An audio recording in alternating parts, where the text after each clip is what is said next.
عزیز طلباء و طالبات، غزل میں ہم پڑھ رہے تھے آج ولی اورنگ آبادی کی غزل کو۔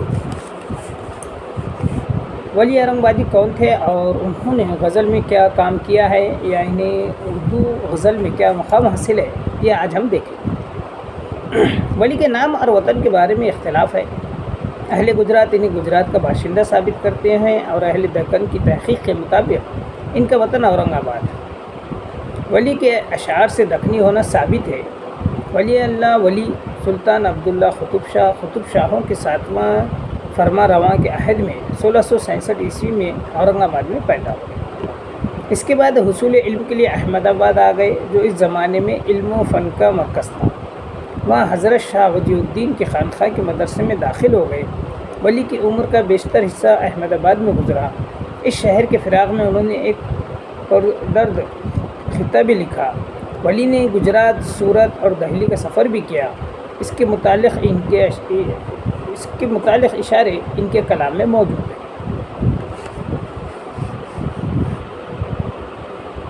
دہلی میں ولی کی سعد اللہ گلشن سے ملاقات ہوئی تو وہ ان کا کلام دیکھ کر بہت متاثر ہوئے اور مشورہ دیا کہ ان تمام مضامین کو جو فارسی میں بیکار پڑے ہیں، ریختہ کی زبان میں کام لانا چاہیے۔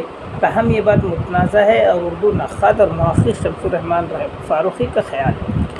کتاب اردو کا ابتدائی زمانہ کے محض دہلی والوں کی امپریلزم کا نتیجہ ہے، کیونکہ اردو کے اولین تذکرہ نگار میر تقی میر اور خیم چاند پور یہ بات تسلیم کرنے پر آمادہ نہیں تھے کہ کوئی خارجی آ کے دہلی میں اردو غزل کا آغاز کرے۔ اس لیے سعد اللہ گلشن والا واقعہ ایجاد کیا گیا تاکہ یہ ثابت کیا جا سکے اصل میں الٹا دہلی والوں نے یعنی سعد اللہ گلشن نے ولی کو شاعری سکھائی تھی۔ دوسرا مشورہ یہ دیا کہ دکنی الفاظ کا استعمال کم کرو اور ان کی جگہ فارسی کے شیریں الفاظ کا انتخاب۔ ولی کو اردو شاعری کا بابا آدم بھی کہا جاتا ہے۔ کیوں؟ تو جب اپنی ریختہ زبان کو لے کر گئے اور وہاں جب ان لوگوں نے ولی کی شاعری کو سنا سمجھا تو وہ جب تک اس عہد تک فارسی زبان میں شعر کہنے کو بہت بڑی بات سمجھی جاتی تھی، لیکن جب ولی اورنگ آبادی کی شاعری کو جب انہوں نے سنا تو وہ حیرت میں پڑ گئے اور وہ یہ سوچنے لگے کہ اس زبان میں بھی اس اعلیٰ پائے کی شاعری کی جا سکتی ہے۔ تو وہاں سے لوگوں نے ان کی شاعری کی طرز پر شعر کہنا شروع کیا اور وہاں سے اردو زبان میں غزل کہنا شروع ہوا۔ اسی لیے ولی اورنگ آبادی کو اردو شاعری کا بابا آدم بھی کہا جاتا ہے۔ غالب میر تقی میر نے بھی اس بات کا ان کی شاعری کا اعتراف کیا ہے۔ میر تقی میر نے بھی کہا ہے کہ ریختہ کہ تم ہی استاد نہیں ہو غالب، کہتے ہیں اگلے وقت میں کوئی میر بھی تھا، اور میر کہتے ہیں کہ کوئی باشندہ دکن کا تھا۔ یعنی اس طریقے سے ہر ایک نے یہاں پر ریختہ کے تعلق سے اور ولی اورنگ آبادی کے بابا آدم ہونے کے ثبوت پیش کیے ہیں۔ ولی اورنگ آبادی نے دکنی انداز میں ریختہ کی شروعات کی اور اس میں بہت اچھے سے اچھا یہاں پر اپنی بات کو پیش کیا ہے۔ ان کی شاعری میں اردو الفاظ زیادہ ملتے ہیں۔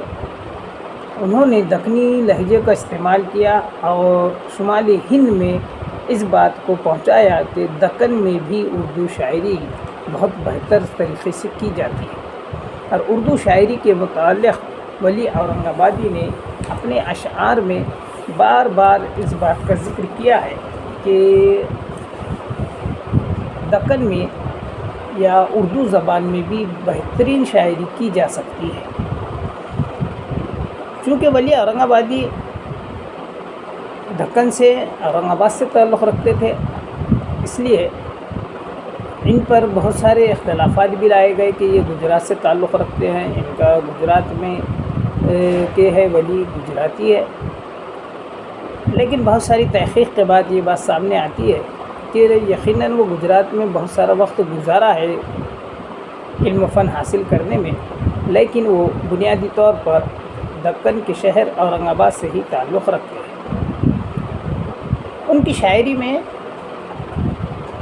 ایک قسم کا خلندر پن ہے، صوفی انداز بھی ہے، اور انہوں نے غزل کے ذریعے اپنی شاعری عشق حقیقی کا ذکر بھی کیا ہے۔ ان کے مختلف موضوعات بھی ہے، جیسا مفلسی سب بہار کھوتی ہے، مرد کا اعتبار کھوتی ہے، یعنی ایسے بنیادی جو چیزیں ہیں، انسان کے بنیادی باتوں کا، بنیادی ضرورتوں کا ذکر انہوں نے اپنی شاعری میں کیا ہے۔ اسی لیے ان کی شاعری میں جہاں مختلف ضروری موضوعات بھی ملتے ہیں، وہیں عشق حقیقی کے بھی موضوعات ان کے پاس ہمیں نظر آتے ہیں۔ اسی لیے انہیں اردو شاعری کا اور اردو غزل کا بابا ادب بھی کہا جاتا ہے۔ تو ہم یہاں پر ولی اورنگ آبادی کا ذکر کیے ہیں، کل ہم ان کی غزل اور اس کی تشریح کا یہاں پر مطالعہ کریں گے۔